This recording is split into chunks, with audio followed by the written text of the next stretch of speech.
So Giannis has asked me to say a few words to you regarding my experiences with my father and our feelings towards Sifnos and the people of that magnificent island. When Giannis first contacted me regarding the discovery of the Wellington bomber that Dad flew in, we were all very excited, as you can imagine.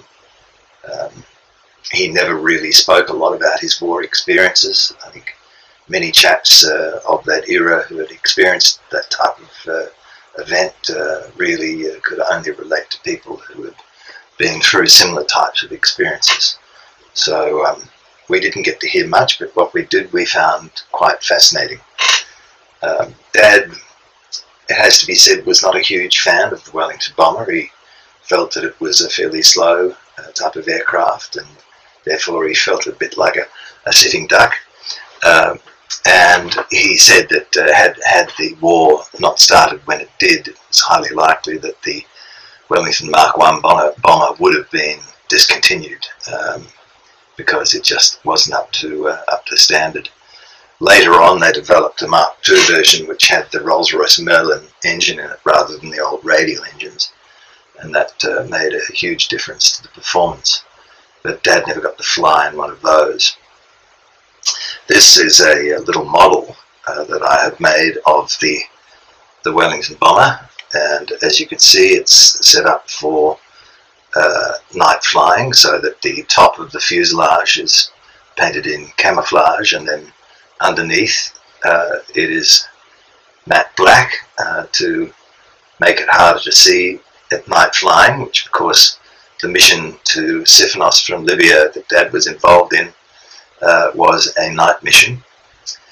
Dad trained as a navigator, and we see at the very top of the aircraft fuselage there's a little perspex dome. The navigator would stand up and view the skies through this dome to take readings for plotting and positioning. The duty of a navigator on a Wellington was twofold. It was not just the directional activity required for the mission and of course the return home, but it was also that of bombardier. So the responsibility was to guide the pilot towards a target and line him up with that target, and then the bombardier, looking through this perspex turret down the bottom, would then do the weapons release, whether that be bombs or torpedoes, which were quite often used in anti-shipping warfare. It was a fairly lightly gunned aircraft for its time, with just two turrets, the one on the front and the tail gun.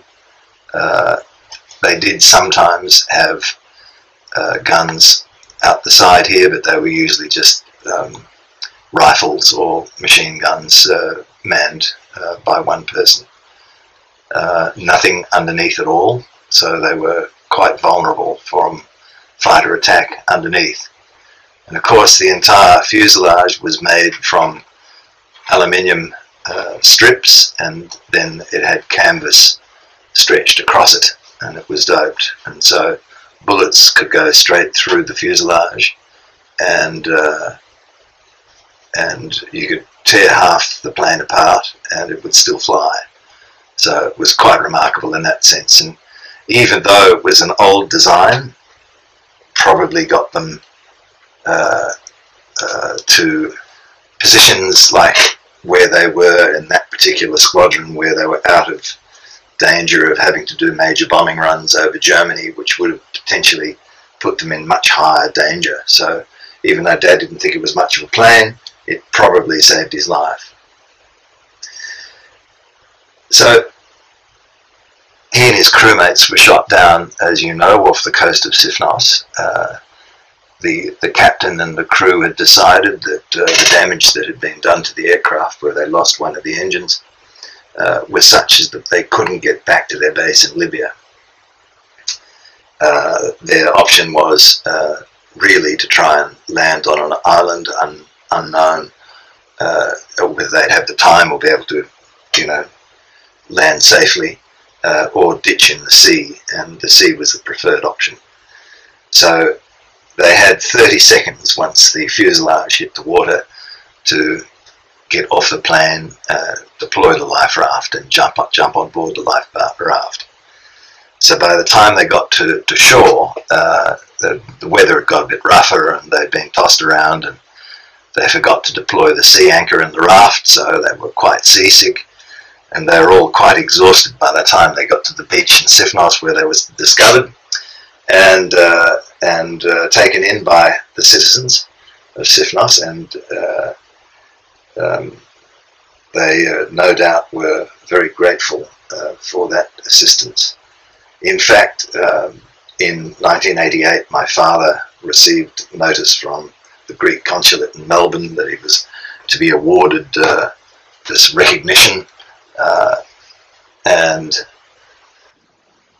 he was surprised because he said to me that without the citizens of Sifnos, who fed the crew and hid them from the Germans, there's a distinct possibility that I wouldn't be here to talk to you today, and he certainly and his crew may not have survived. So we are forever in your debt, and we thank you. Yasu.